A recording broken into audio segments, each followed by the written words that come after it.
Okay, so Reagan is a director and content creator who translates major studio film productions to social media through behind-the-scenes footage and personal interviews. She and her co-director, Jillian Smith, also run a production company together called SNQ Film, where they both direct and bring online audiences along every step in a Project Greenlight format. Reagan, thank you for coming on the Hollywood Hang. Oh my God, you guys, thanks for having me. I'm so excited. You guys are so cool. Wait, I'm really excited that Nick did that because I'm sitting here going, Reagan, Yorke, Reagan. And Wait, so, it is Reagan, right? It is Reagan. Yeah, no, you're so good. I respond to all at this point, but yeah, you're so good. Like The Exorcist. Thank you so much for coming. Oh my God. Thank you guys for having me. No, I feel like we're all like merging in the same type of space, and it's like we were meant to cross paths at this point. I feel like this is gonna be a fun chat. I'm curious about how your Southby experience was, and was it your first time like mine? It was my first time, yeah, and it was very chaotic. I think going into it, I went with Prime Video, so it was very like a structured way of attending events. It was almost like an influencer field trip. Like we all just kind of like held hands and walked in like a line, but it was really fun. It was very busy, and it was like a nonstop thing. So you were saying it was your experience was really chaotic too. I didn't realize some of the theaters were so scattered. So I was like sprinting to the Alamo one, like running down the street. It was crazy. Yeah, I was sprinting from theater to theater, and it was very like we did go to a couple like exhibitions for it was all Prime Video like films, but for The Accountant too, they like took a bunch of us to do like stunt work. So I like jumped off this building, and I was like, Wait, that's crazy. That's amazing. It was really fun, and it was Wait, cool, was it not on like the to-do list? Was it not like you will go do stunts? They're like just surprise. Yeah, it was, but I think the group I was with were all like stunt creators, and I was just kind of like there for the films. But yeah, it just said like stunt day, and then we walked to this like empty lot in Texas, and they were like, "You're gonna jump onto this big balloon," and I was like, "Okay." Yeah, it was fun. It feels very Divergent when she has to jump in the hole and just like hope for the best. Is that when she does the Divergent scream? Is that, the sound on TikTok? Yes, I do think that's her Divergent scream. I'm like, maybe she's jumping on the train. I don't know. I should have remade that. I know what you're talking about. Yeah. It was a time though. Definitely didn't expect that to go down at the Southby. Had you been to other festivals? I hadn't. No, I actually hadn't. Not anywhere that I'd like flown to, like a big festival. I've been to like the small LA ones, like LA Shorts. Oh, you too? Yeah. Yeah, it was just a different experience. It was just way bigger. It was almost like VidCon or something like that, like a convention center based thing instead of like a small little movie theater. Did you get to like have like personal time? I would like need to be like decompressing for a little bit, like in a hotel room by myself. Yeah, no, I so feel that. I did have a couple hours like here and there, but I swear it went by in like 10 seconds, and then they were like meet in the lobby, and I was like, okay. But I did just like try to just drink a ton of coffee and like full send it just to like be there. But yeah, it was those types of trips are just like it just depends who's there and like the energy of everyone. But yeah, that was like my first experience with a ton of influencers and also at like a festival. So I got a little freaked out beforehand because I had also never been to a major festival. I had this sort of like pretentious thing where I was like, oh, I'll go to a big festival when I have a film there or something. But then everyone who had been to South by was like, I'm just going to let you know, it's like very overwhelming. This is one of the bigger festivals because of the crossover of the music and the tech. And yeah, I definitely spiraled like a little bit when I got there because there's just a lot going on. Honestly, yeah, I feel like it would be it was probably also stressful, but being in the field trip group, maybe there's like a safety with that, That is true. At least like there's people that are in the same boat as you because they're all like creators too. But I know what you mean. It's all types of people at those things. Like even you can't tell like who's just like taking a walk on the street or like who's like a celebrity or everyone's just like in the same group, which is interesting. But yeah, I did see some Texas locals being like, oh, they're back. And I was like, I'm so sorry. I was like, I don't know. I didn't know that this is a bad thing, but okay, so I always have to start and ask. I love like a little bit of background lore, like where you came from. Were you always interested in social media, filmmaking, like that whole shebang? Yeah. Oh my gosh, my my background lore goes from like when I was 13 making like Musical.ly videos, like green screen edits, like the worst content like ever. I deleted all of them too. So I'm like, no one can try to find them. They're gone. But I had like a live stream edit show with Musical.ly where I would like teach people special effects, but it was only like one effect because I didn't know anything. So I would like teach people how to clone themselves like over and over every single month. I'd be like, vote for which effect I'll teach. And then I just like pretended the same one won every single time. Like it was just like me being a kid. But how old were you during this? Like a child? Yeah, I was like 13, 14. So Wow. I don't know how they let that happen. It was just like for fun though. But yeah, so I started in that realm, and then I kind of took a break when I went to film school at Cal State Long Beach. So I took a little second off of social media. And then came back when it was more like the TikTok was happening and it was crossing over. Yeah, and then I was in like a British TikTok house. That was my other like side quest. Really Wait, weird. Where did you grow up? San Diego, so not far from LA. Yeah. Why were you in a British? I think back in like early TikTok, I was just trying to experiment with ways to like monetize. And so I did this like app brand deal that every download you would get like 30 cents every time someone downloaded like your link. And so this company, I didn't even know that they like were from like based in England, but they were giving me different apps to promote. And I would just like promote Roblox apps or like literally anything to just like make any type of money. And so I would just like have all these random apps and just promote them. And then the company was like, your app deals are doing good. Like, do you want to fly out and be in this like house with a ton of other people doing it? And then it turned into a reality show. And then it was like mental health documentary. And then it just was a weird time. But wait, is this like watchable somewhere? Is this on Tubi? It's not, sadly. It's in Australia, like streaming in Australia. So I don't know. Maybe so like if I take a visit there, I can find. I've thought about it because I also want to watch. I've seen like a couple episodes, but I'm like, I need to travel there just to like see what happened. So I have a VPN. This is a chance for us to get a VPN sponsor. Yeah, that would be that was a really smooth segue. I was like, wait, is he going into this? That was crazy. And this is where we talk about. No, literally. I was like, respect. Okay. Wait, so like there's footage out there of you. You've not seen it. I haven't seen like the final cuts, but it was a very like chill documentary where they had so many other people in it. So it wasn't just just framed on me. But I just talked about like the mental health side of like being in like the house or like just being an influencer to that extreme. And I didn't love like the content we were making. It was kind of like that vloggy, like challenge styled stuff. And I really loved film. So I was just like watching the documentary filmers and talking, just like learning, just being on like a set. But yeah, that was like why I wanted to do it. I was just like watching the people making it, but they were like, you need to be interviewed. And I was like, I want to talk to you guys. Like I didn't like being in like that space as much. That is fascinating. That is a really wild side quest. It was weird. Yeah, it was. My family is British, so I had like grandparents there. So it kind of linked in some type of way. I was like, okay, I'm not getting kidnapped. I should be fine. But yeah, I full sent that. And then I got more into like after film school, I segued to like interning at Paramount. And that's kind of like where it somehow connects. Okay. So that's a really good, we get asked so often, how did you get your internship? Was it like college connection or was it just luck? Yeah, it was actually so random. I was starting to go to these YouTube shorts events where it was just very like startup film premieres, but just like screenings that they would have.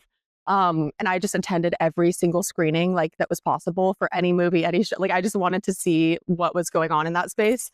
And so I went to Top Gun Maverick for like a YouTube shorts event. And there were like these little like really sweet marketing girls like taking photos of the YouTube people. And I was just like telling them how much I loved movies. And like I thought they were so cool for working at Paramount. And they were like, come, like, do you want to come intern? Like we might have a spot open. And I was like, this is crazy. Like thinking that I was going to fully be like straight on a film set. Like in my brain, I was like, I made it. Like I'm going to be like right next to the director. Like this is crazy. And they were just like so sweet. This girl, honestly, like I owe so much to her for just like taking the chance on like a little influencer YouTube girl. And then she just like 2 months later, I fully thought I got ghosted. And then 2 months later, they were like, there might be a spot if you're in college at the same time. I was like still at Long Beach. So you're like, it works with the system if you want to just come like say hi to the team. And so I went to the lot and they were like, okay, like you're just going to be in the corner and like you can print our papers and like get our coffees. And I was like, perfect. But I very much just kept asking everyone, like, how do I PA? Like I thought I was going to be a PA. So you really wanted to be on set. Like so bad. And it was so hard because I was like on the lot. So I was so close, but I couldn't like you're so far though. Yeah, I'm like on the lot, but like in the corner in like a dark room in the back. And I'm like looking at all these like posters signed by Tom Cruise. And I'm like, I just want to be there. Like it was a weird thing, but I did learn a lot of just like everything that goes into the back end of like, they were specifically field marketing. Can you explain what field marketing is? And then my follow-up question to that is also twofold. This is maybe I'll come back to them, but I won't remember, so I have to ask them now. No, please. I'm like the same way with my memory. What was your Instagram following around that time that you met them while you were at the YouTube Shorts? And then also, what did your resume say? Yeah, that's a great question. I probably had like 70K or something, but I had no film content on my Instagram. It was like some YouTube Shorts events where I would post like a screening selfie and be like, I'm at a premiere, like something that I was trying to like make it almost like faking it, like that I was getting invited to these things. And so I had like a little following from like the old TikTok stuff that I did from like the TikTok house, all that stuff. But yeah, it was very small. So it was like when I was working with them, seeing like the influencers they were inviting to things, I was almost like, okay, my account doesn't look like that, or like I am not hosting that content. So I could kind of see almost like the inside of like what was working for these film creators and like which ones were getting selected over like what I had. And like what I was like seeing why I wasn't getting the opportunities, which was a good thing. Cause I was like, okay, that's what I want to be getting these emails. I don't want to be like finding people to send them to. But yeah, it was field marketing is, I guess the space that I was specifically in, it was almost, I was there when they did Babylon. And so it was kind of like finding perfume companies or like brands that would like partner with them on like campaigns. So it was very much like after the film's wrapped, finding things that were like trending to link to helping the film like be connected to people that maybe weren't into films, but were into something similar to the themes of the film. So that was just kind of like Wicked did it so much. Wicked field marketing was crazy. No, they like deserve a prize. I'm like, everything was green and pink for like 4 months. But yeah. So at that time, you said you didn't have enough like film content that you were making that you felt like was, you were sort of just like going to these events and stuff, but you went to film school. I'm assuming like, what was it, production that you studied basically? Yeah, it was a broadcast production track. So I was still in school when I was doing the internship. So it was good, but it was the film like classes I was taking, I did it during COVID as well. So I didn't really get any hands-on. It was kind of like they literally were like, if you screen record your cinematographer credit. And I was like, this is crazy. So I kind of that's when I did the content house, because I was like, I'm going to take a gap year for COVID. So then I came back and I did a couple in person, like to finish the degree. I did like a broadcast class where it was kind of like a knockoff Ellen show where we would just like have 3 cameras and like just learning like the process of it. And I did like it, but I was like not super passionate about just like the filming. I wanted to like be in like the narrative side. So it was separate in my brain a little bit. But because we were talking a little earlier about how me and you were kind of like inverted in the ways that we started over here and then like kind of went over here. So like at that time, you're obviously interested in film and TV broadly, and you wanted to be on set, you wanted to like make stuff. So were you consciously thinking like social media is the way for me to like get in the back door here? Or were you kind of just like accustomed to doing the social media thing at that point? Or were you consciously like, oh, I can use this to get over here? Yeah, wait, that's like a really good question. Because in the time I was just I wasn't thinking really the path. I was just analyzing like which film or which creators were doing what to get where. But I think it was hard because I didn't really see a crossover of like that to on set yet. And so it was kind of like a thing of me just trying to be a PA, being like, okay, I can fully like just take out the social media and just like any way to just get on a set to convince someone that I can also add something else to the set. But it was so like an access thing of like, they were like, you have no experience. Like, we can't just throw you into like a Paramount set and say like, good luck. Which did make sense. I just made like so many Google slides and like pitches, and I would just send them to so many people of like on-set creator. Like, I literally signed my emails being like, Reagan, on-set creator. Like, I wasn't even doing it. I just wanted it to be a thing. Yeah, I was trying to manifest it. But yeah, I do think that's like, to be able to make the deck and be like, this is what you're missing. And I think like, to your credit, when I think of you, I very much think of Reese. Well, that's what I was going to ask. Like, timeline wise, had he been doing that at this point that we're talking about? I think I do. I have met Reese too. He's really cool. But I think he was doing that for certain sets, but it was almost like he couldn't cover the amount that was needed for like, because I remember Paramount being like, we have social teams going and filming the content, but it wasn't really creators they were allowing yet. I think they did have Reese on a couple of their sets. I think it was like Scream. So they like invited him to do the Scream thing. And I remember hearing about that and then seeing his content and being like, this is everything. Like, I loved what he was doing on that.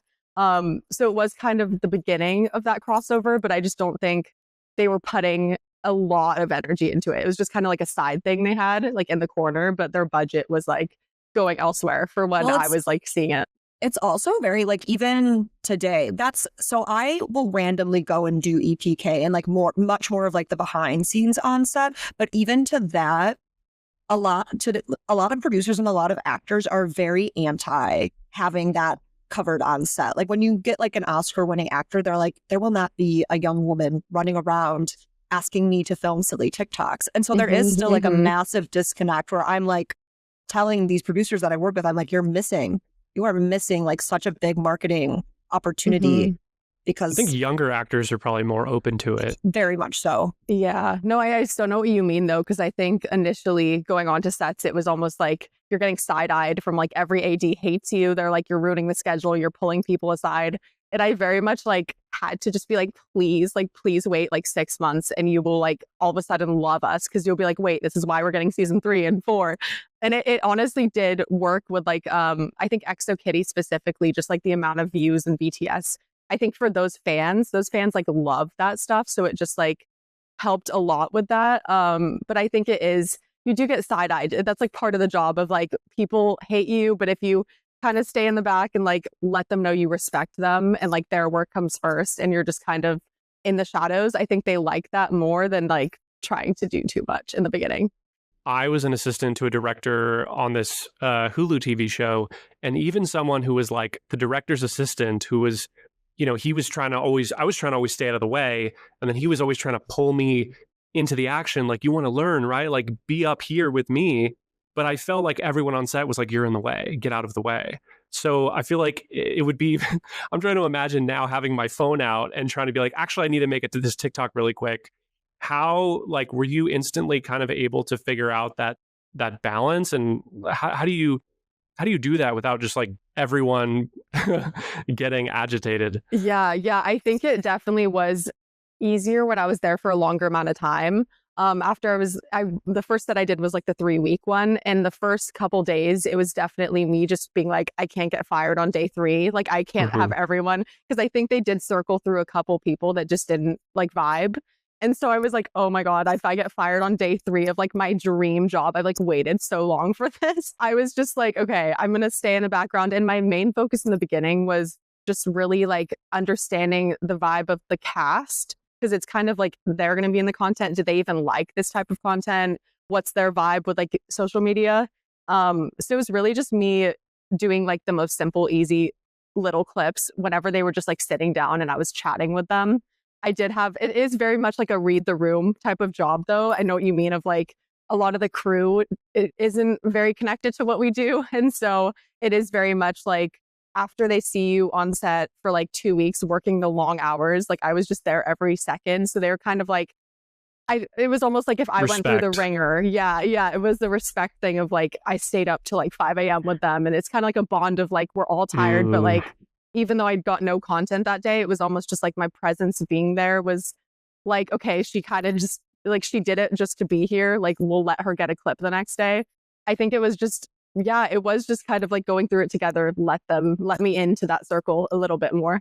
I feel like this is like season 2 of The Studio. Like it should all be about an influencer who has like, they have like one day to do this big thing in the movie, and then the influencer has to get like 60 clips for TikTok. Yes. I need that to happen. So, like, that's literally, it's just so chaotic when you first get on there. But I think shooting that in a one take is so accurate. Like, that's how I feel. I'm just like, because you're like running and then you're like, you don't want to show your phone. So that I had an actor one time who was like, I really want to do the video. They're like, but I cannot see your phone right now because I need to focus on something else. And I was like, okay, I'll put my phone away. And he's like, more away. And it was like in my pocket. And I was like, okay, we'll go like all the way down. Or I'll just go into like, a throw different your phone. Yeah, I'm like, I don't know where it's going. Okay, so I have to, I'm so curious. So you intern at Paramount and they're like, we cannot let you on a set, young child. We don't want to let you roam free. How did you make all the presentations? You're pitching to anyone who will listen. How do you then get to your first set, your first real set where you're like, they're paying me to do the thing I want to do? Yeah, no, it was kind of I did after those tons of the pitch decks and like people not really or not really wanting it to happen yet. I did take a step away from that side of like myself, like the marketing side completely. And I was like, okay, I'll just start making my own films I met someone who also liked filmmaking. And she and I just like went out with a camera and we're like, this was so fun. Let's do like a 48-hour film contest. And so that was like me being like, okay, I was sick of like just trying to get on set. I was like, I'm just going to try to like get myself some film experience because my real passion was like the directing and being like in like that setting. And so I was like, just completely canceled that for probably like 6 months. I just didn't try to do the on-set thing anymore. And I just fully focused on our like production company. And so after the 48-hour film contest, we had like a couple clips go viral of just like, there was 3 of us. It was like the smallest crew. It was like 3 people. And so we just had like some of those BTS videos do really well. And I think they're amazing. So good. You're amazing. I get so jealous watching your content because I will go through 2 weeks and not have filmed or taken a picture of anything. I open up my phone and it's just screenshots. And I always think about you and I'm like, she's so phenomenal at capturing not like mundane moments, but there were times where you guys were just writing like and like changing notes and moving things. And I was like, I'm obsessed with how this like looks. Like I want to emulate you, but I am not smart enough to do it. So like, oh my God, I love it. You guys are so sweet for that. That like really means so much. Oh my God. But yeah, it kind of was just like filming every single moment. And I think being in like the film space, the BTS stuff is never that interesting for people that just want to see like the final shot. But I think we've literally like used every single millisecond of footage we have ever had because it's hard when you're in like post-production for so long. But we really just like any trend that comes up or anything, we just recycle and mix things around. But Jillian's amazing. She's like part of like the whole, her brain is crazy. Like she's very much the one putting the phone in every slot. And like we definitely bounce off of each other. Like I would not be able to just sit there by myself and like put notes on a wall and make it look fun. So it is definitely like the duo thing helps a lot for just like that BTS. And the company name, it's SNQ, right? Or SQ. Yeah, SNQ. It's like the mode on the Sony camera. It's like slow and quick mode. And so, I was gonna ask. I was like, I can't. I was like, I know I've heard it, and I was like, but I don't know why it's like so familiar. That's really cool. It's like the smallest little detail. It's only because when we first went out to film, like we really didn't know how to use this camera. And like the slow and quick mode, we were like, slow-mo, cinematic, love this. So we just used SNQ to like the max. And we were like, our entire film is going to be like slow motion now just because we like how it looks. But yeah, that's like why it's SNQ. Everyone always thinks it's like names or something. But I literally looked at your name like on this and I was like, no. I need to double check that there's no S or Q in her name. I love hearing the behind the scenes story of production company names. Like I remember I was reading Seth Rogen's memoir and it was like Point Grey High School. And I was like, that's your company name. I get it. Oh my God. I bet that school like loves him for that. That's crazy. Yeah. So I wanted to ask you in terms of the filmmaking stuff. So you obviously do have aspirations to make films. You've found a way to make a living and also be on set, meet actors, make connections. But, and this is like, I feel like this will just be a through line conversation through every guest we have who does social media, because I'm now facing this now, and I just think it's an interesting point in the industry. I've talked to a lot of people who are like, I really want to put my face out there and start making more stuff, but I'm worried that it'll hurt my chances of working in the film industry, or like people will think of me as like a creator and not as someone who's going to like write and direct. And Chris Stuckman, who has a horror movie coming out with Neon, he for a decade on YouTube, he talked about how people didn't take him seriously because they're like, you're a YouTuber. But only now this has become a thing. I met the brothers who did like Talk to Me recently, who have the new one coming out, and the same thing, right? Like they made these like goofy, crazy YouTube videos, but now they're like prestige, like art house horror directors. And so the kid who made The Backrooms is going to do an A24 movie. He's like 19. So how do you feel in those conversations now? Like, have you seen a shift at all in like, oh, people will take this seriously? Is it a situation where it doesn't really matter how you create that opportunity? Like, how do you navigate? It's a big question, but all of that. No, I so know what you mean, because Jillian and I talk about this all the time of like, who can we almost like look to see like their path if it's working. And it is hard to relate yourself to someone, because it is like everyone's path is either like director or like they come from acting. But I do really look up to the Filippo brothers, the Talk to Me guys. They are so cool for that. I do think a lot of films are coming from like things that do well on social media help. Like it's like the executives are like, okay, it's going to obviously do well on like big screen if it's this much traction. I think another good person to look at is Wesley Wang. I don't know if you guys have seen his short. He posted the short on YouTube, and then is it like Darren Aronofsky's? Yeah, is that the one? Yeah. So he did. I forget Everything But Nothing. Yes, I think that's And so he had that short film get picked up by a studio as well for the feature of it. But I think it is hard, because I know like there is that line of like it's either like a YouTube short video or it's a film. And I think the divide for Jillian and I especially is just not even like promoting our filmmaking stuff through our like us being influencers. We kind of leave that part out and like turn it onto the side of like we're promoting having like new actors and new talent, and almost like that indie side of like that Sean Baker loving industry is like very into having like new faces in film and just having people that don't usually get the opportunity because the studios are like set on a couple actors and they just rotate them almost.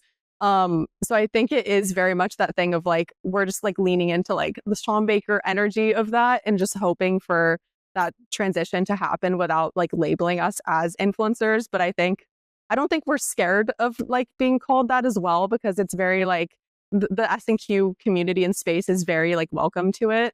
And we do just film like a lot of the BTS stuff. It's not too like vloggy YouTube, but I think there is a line. It is hard. I know what you mean of like, it's always changing, and it is something we just like, we take week by week because it is so up in the air. But yeah, very much look up to like the Sean Baker side of getting new talent and just leaning on that part of it.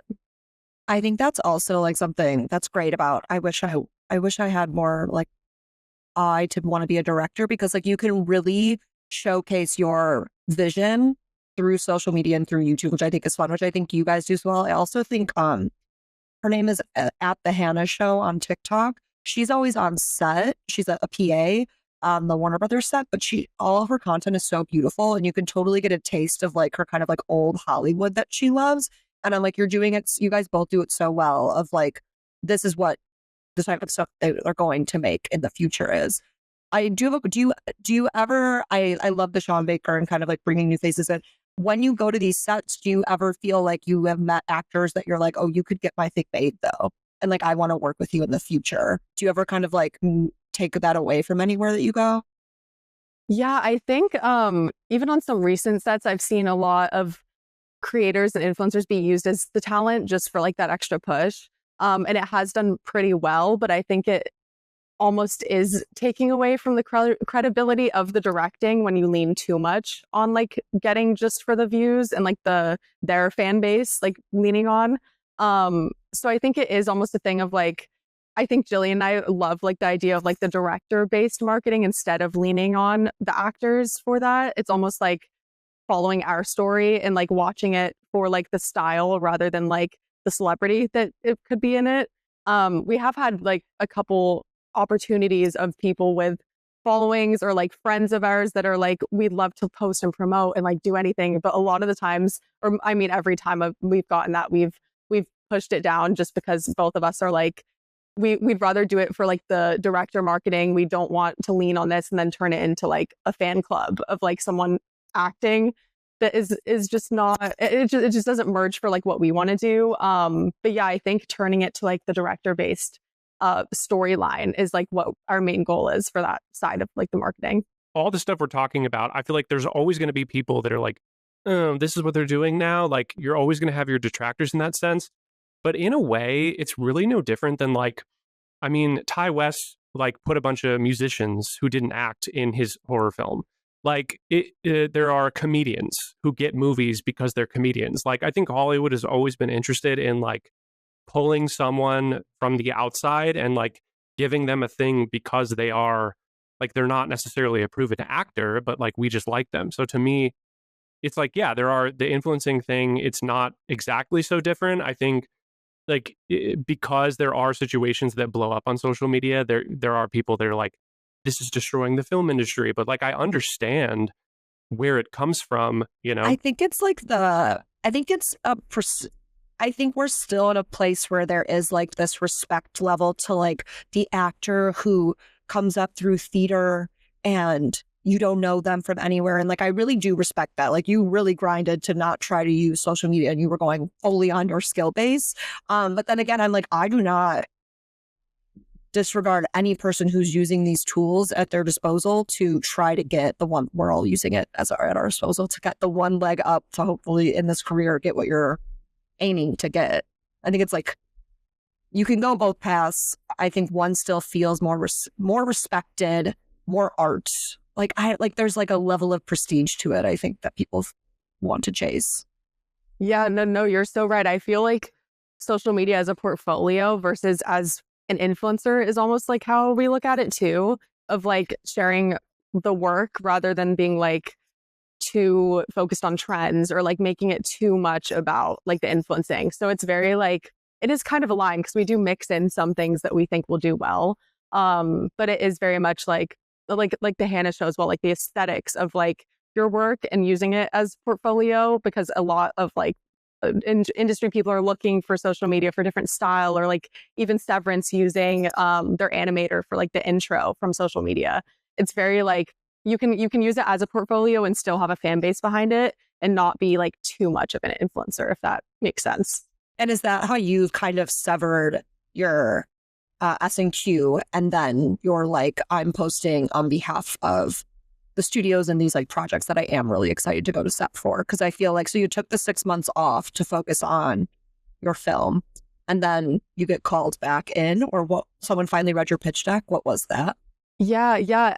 I guess the 6 months, I was very much just the SNQ and focusing on like making our first film. But it was very much, I was like, I need to be making money in some format because SNQ has made us like zero of anything. But at the same time, it's like such a passion. And a lot of the things that we do are like collaborations just for like using camera equipment, and we'll do a post, and it's just very much like trade-off stuff. And it is such a hard industry to like profit off of in like the filmmaking way, which we all know. I feel like we're all in that same like bubble of it's so hard to like break through.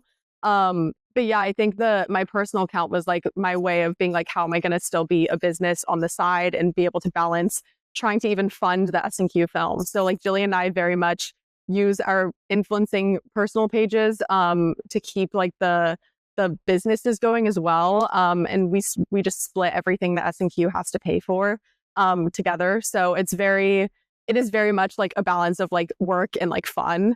Even though SNQ is still like technically work, but it's very much like the passion for us is why we do everything on there. But yeah, that is kind of like the line of like after the 6 months, they started to see, I think it was Awesomeness TV. I had like a couple mutuals with them. And so they were watching like the SNQ footage and they were like interested in just like the BTS. And that's when they were like, would you be available to go to Korea for EXO-Kitty? And I was like, I would love nothing more. So it kind of was taking a step back, helped me even like grow and know how sets work. So I'm like so glad that I didn't get thrown straight into set because I would have been so overwhelmed. So it was very much like a in timing like thing that needed to happen. I love that because that is really the most important thing, that you were like, I'm not going to try and fit into the square hole right now. Like I don't fit. I'm going to go do the thing I really want to do. And that ended up resulting in like you getting paid, which is unfortunately what we all need to be doing all the time. No, I know, for real. I literally, like, I do believe everything happens for a reason at the right time. And at the time, I just remember being so upset when I left the internship and being like, this was me severing my connection to any studio. And I was like, I'm never going to be connected to anyone here. I still like am friends with all those people. And like, sometimes they'll go to events and it'll be a reunion and they're so sweet.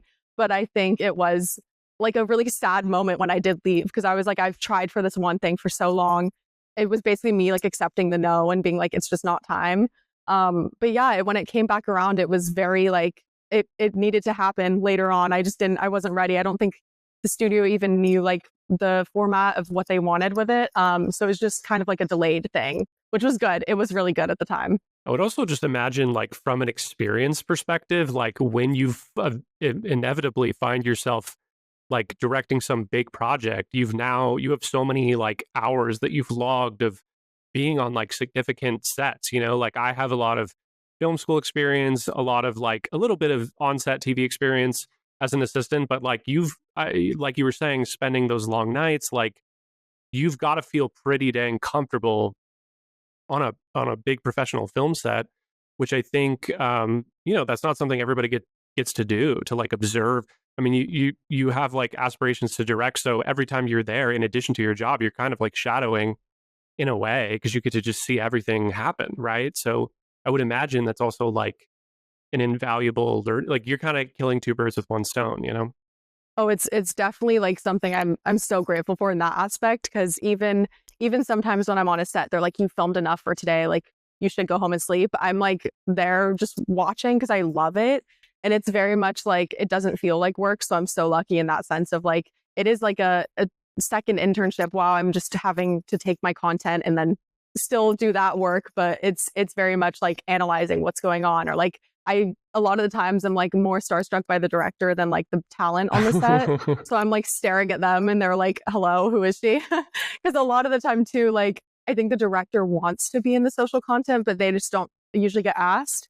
So I did the recent sets, I've just like been more comfortable like asking them about their process, and they're always so open, and they're I feel so like excited. Yeah, they're so good with it. And I'm like, that's why a lot of my content too, like the interviews are always the directors, because I'm like, I just love like hearing them and get the spotlight, which is a lot of the time like shadowed in like press tours or things like that. But they're always like so like fun with giving like the little secrets on set. Like they'll show me a light that's like a different color for some reason, and I'm like, okay, like tell me more. Like I love just like that shadowing and like building friendship in like that space, which is like so rare to be in that element with someone on their film. But yeah, a lot of times they've been like super open to social content, so that's like a good thing in my space. Yeah, me and Nick even get that on like just through TikTok. I made a TikTok and like a very fancy producer reached out and was like, I really appreciated you talking about producers like that. And he was like, we should go get lunch. And I was like, I cannot believe I'm about to go to lunch. Fancy producer is an understatement, by the way. Is a huge producer. Oh my God. Yeah. But like, he was so kind and he was so interested in me and the social media too, where it's like, they just don't know it. And so they're learning as well. And you're like, I'm learning everything from you. And they're like, but I'm interested in this like new small screen that everyone seems to be gravitating towards. Like, how does it all work? So I think it's just really sweet when you get to realize that everyone is learning something all of the time, and like they're so much less scary than you think they are. Yeah, no, that's amazing too, posting content about like the producing side, because I feel like a lot of the producers are the ones also leaning into the social. Like when I'm on set, they're like, what are you doing? Or like even sometimes the crew will be like, get me in the shot. And I'm like, this is crazy. Like a year ago, no one would have they would have screamed at me. Like I have had people be like, put your phone away. And I'm like, okay, it's fine. But I think that's great that like it is starting that merge. And even producing side, I feel like no one even really knows what a producer does on social media. So it's like breaking that whole line and just explaining like the core of like how things get made is like, it's honestly, I'm so happy it's getting like the recognition, and you posting about it is so fun. Like that made its way to his phone. Like that's crazy. So wackadoodle. I was like, I don't know. Also, it was a video. That's the other thing. That video got maybe 3,000 views. Like it was not going anywhere. And I was like, but one of those 3,000 views was you. And that's the most important view of them all. The algorithm is really good. Yeah. It's crazy.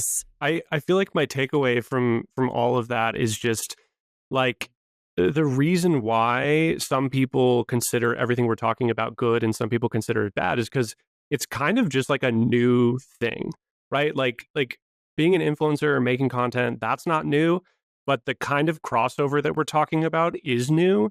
And so it is weird because it's like I never thought a few years ago that I would be on TikTok with a green screen image of like a script that I wrote being like, here's like this, why I did this. And like just talking about stuff like that. It's weird because people don't do that. Screenwriters are like faceless people. They're not like influencers, and they don't talk about like, look how cool this script is that they wrote or otherwise. So it's like, it's such a new thing, but there are, a lot of people who are like, this is really cool. But then there are also people that are like, you're not supposed to do this. What does it look like?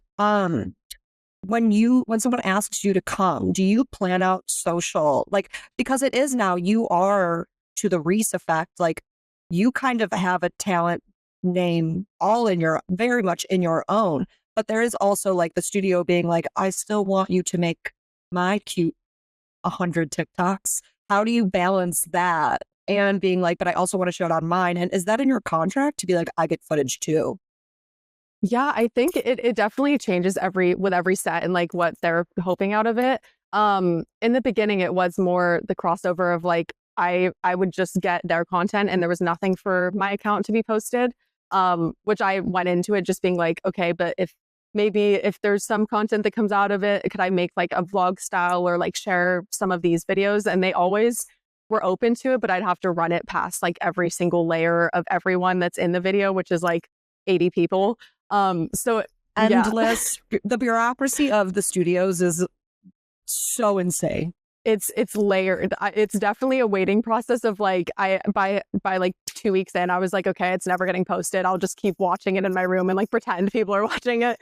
But I think it was very much a thing of like, once they saw like the vlog footage, it was kind of like a different layer to what they were doing. They definitely don't let me post the footage that I send them for their accounts. Like I can't do a repost of it. But if I have like additional storylines or something that comes out of it, I think the main way for me to do it was making like the vlog style, because I was like, that's in my voice and it's like me talking about what's happening.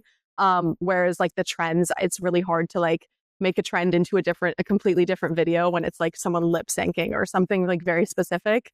But a lot of the content I did get, I just tried to stay away from trends and just like film B-roll of behind the scenes anything and just hope that like something could come out of it in like 2 years, because a lot of the wait time is like I was going to say how the trends might not even be happening anymore. There's obviously like a delay. Yeah, it's such a thing because even like lip syncs or songs that they use, they always go for like the very old songs, like timeless things. Because the trends are just like washed. It's giving Instagram Reels, like or Facebook. It's like, yeah, it's way in the back. But yeah, a lot of the time it's just me filming content and hoping a trend will match it. And then like 3 months in before the release, I kind of like reevaluate or change the song, change the text, like kind of make it more relevant, because the wait time is just like so painful. It's so fast. You're like, oh, it was the demure thing. I was like, I was off TikTok for 2 days and that was the biggest word since sliced bread. And I was like, how did I miss a whole trend imploding? Like, and then it was gone. And it's just that. No, I literally have a demure video, like simmering from like a year ago. And I'm like, I am regretting my life. I'm like, why did I think that was going to be low key timeless? But yeah, it's still it's in the camera roll. So I'm like, some things you just hope that it'll just almost be like I could turn that into a meme and be like Facebook Reels or Facebook. I don't know, something, it could work. We'll see. I'm like, should make a playlist that's just like for Facebook. Yeah. Like POV filming on a film set. You got to wait 8 months. I don't know. Something like that. But oh my God, but it is. That's like, some people will be like, what have you worked on? And I'm like, you actually haven't even seen what I've worked on. You won't see it for 3 years. Like, it's Godspeed. Yeah, especially for you guys writing. I feel like that's like the longest from like start to finish. Of everyone else kind of like comes in like mid process or towards the end. But for you guys, is that like, you guys are like the very first to like see that? Is that painful, like that wait? I mean, I feel like I have to assume that everything I write is never going to come out, because most movies you write don't come out. And so I have a movie that's coming out at the top of next year called Goat. That's a Sony animated movie. That's like, it was just like shown at CinemaCon or something, footage from it. But I wrote on that from March 2020 to like late 2021. So that was like a really, really long time ago. It had already been being developed for years and years and years before I was there. And like, animation especially takes so long. But yeah, in general, like a producer told me that if you had like the hottest script in town and you went out with it today and it sold immediately in a bidding war, production was fast tracked, like just because of how long it takes to like do notes, do rewrites, attach directors, like figure out cast, the short end is like 5 years. And that's like if you have something that's like, we need this to come out, as soon as possible. I think like a lower budget model, like a small horror movie could push pretty fast. But like in the studio system of notes, rewrites, new writers, let's do this, like it takes years and years and years. It's crazy. Yeah, also congrats. That's so cool. Oh my God. Thanks. Yeah. For me, I'm like still baby writing, like just sending things to my managers and it's going out. But I work so much on the front end with writers and directors and producers on just like trying to either like pitch their materials or like prepping it for studios and like those conversations, that like it's kind of insane also how many yeses things get and then they disappear. Like I have a lot of pitch decks where I'm like, oh, I really wish that was coming to life, because I know the writer or director would be like, yeah, like go for it. But it's like, oh no, that got paused at HBO and now it's Max and there's a new exec and that person's gone, so that we're not doing that there anymore. And I'm just like, oh, I'm like, but you got paid for it. And they're like, yep, but it is not a thing that you will see. And I'm like, it's just crazy.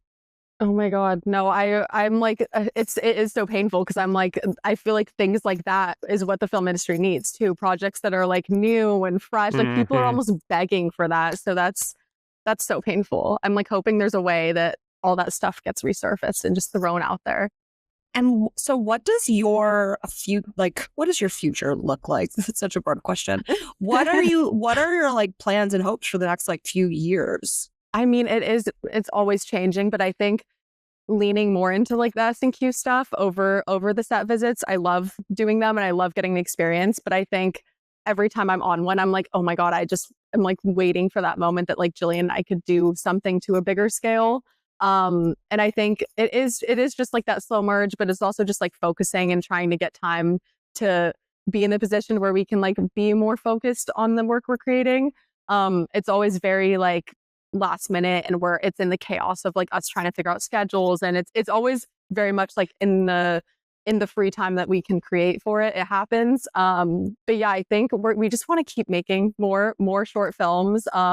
Hopefully we get more like team support us, and just like figuring out what that path is going to turn into. We're just like loving it, and so it's kind of just a continuous thing of just creating more and just hoping to get more help.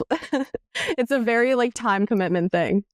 Are there any like specific projects or franchises or directors that you're like dying to work with in terms of a set visit, as opposed to just I know that Top Gun 3 probably is up there. Oh my God, yeah. Full circle. That would be crazy. I would never say no to that. I think I just love Damien Chazelle a lot. Like I think Whiplash is like Jillian and I's favorite. Like we continuously go back to that. And I don't know, I just love to be on a set of someone that does not know anything, like Christopher Nolan, like someone that doesn't know anything about social media, and just to like hide in the corner of a rock or something and just like film anything, or just like be there. Like, I don't know, I think films like that are still very untouchable. And it's almost like that line of like, I don't think Christopher Nolan wants anyone on that set with a phone, which is totally fine. And I respect it. But I think that's like, that would just be like insane to have a crossover between like that wall that's up for those like big directors. And are you gonna, because that was why I stepped away from social media. That is a time commitment, like for film, like for studio films. It's insane, like how much goes into just like prepping, and then you cut the edits, and then you're doing the graphics. I was like, I actually can't do that, and also think I'm gonna be able to focus on like a writing career. I did just pick up like another one because I was like, well, I do need money, so I will be actually doing that. But for you, like that time where you're like, I really want to now focus on SNQ, is that going to be like you saying, we're going to make more shorts and we're going to put them up on YouTube? Or are you saying, we're going to take this time to kind of do the talk to me route and like really see if like maybe go, or even fellowships? I guess there's like a few routes. You could go fellowships, you could go YouTube, you could go try to get someone you've worked with, the producers or something, to be like, hey, give me some money. Yeah, no, it very much is like, it always goes down to the budget and like what we can even do with like balancing our jobs and like figuring out how to put energy into that. We recently started like a Patreon group too that's been helpful for that side of things. But I do think we just want to keep focusing on like figuring out those like fellowships, and we genuinely like don't have that much experience. We've had like 2 short films come out, so it's very much like every day we're going through like pre-production for this next one, we're like learning so much that we're like, this would have saved us so much time and money. It's also like being open to like allow people in to help us. I think we're very much like, we just are so picky about things, the way that we do it, like the way we send emails is like a thing that we're like, we need to let people in. And like even working with like interns or like people that are also figuring out this space and just don't understand how it works, like being open that like Jillian and I are also learning. So yeah, we're just trying to like figure out every time. I feel like it's more experience. But it is very much like that balance, putting energy into that. Even like for the first time I said no to like an unpaid set visit, which I would fully go to before, just for the experience. But this recent one, it sounded really cool, and I'm still a little upset, but I usually would have gone, but this time I was like, I need to do pre-production. Like I'm going to focus on this and like say no to something that sounds cool, but it's unpaid, so it won't help SNQ in the end. It's just like things like that where I'm balancing out now more than before. I would have thrown everything to like go to any set. So it is kind of a balance, but still figuring out. Yeah. Well, before we wrap up, we want to ask you, which we always ask our guests, for an anecdote. It could be either a high, a low, or a hell no of your experience in this industry. I was going to say the hell no to like 4 a.m. call time, because me trying to like film actors at 4 a.m. is like, I get to set and they're like, I don't want to film, I'm in hair and makeup. And I'm like, why am I here at 3:30? So I think for my specific role, a really early call time is just not helping anyone. I can't imagine if someone was like, my eyes are still puffy, and they're like, we would like you to make a like, no one wants to do that at 4 a.m. The worst combo of things ever. And I fully agree. Like, I would also not want to make a TikTok. I don't know why I'm like having to ask. That's like when you wake up and you only have one eye, like, of this. Genuinely. You're looking at your phone. That is how it would feel. And I'm like, okay, lip sync dance. Like, it's just not, it's not the vibe. And I think that is something that maybe I need to, next set I'm on, I will be more specific with how that usually ends or turns out. Put that in the contract. Yeah, yes. Like no 4 a.m., 5 a.m., anything before 9. Yeah, you're like, no one wants to hear from me before 9 a.m. No, I'm like immediately kicked off the set. And I'm like, okay.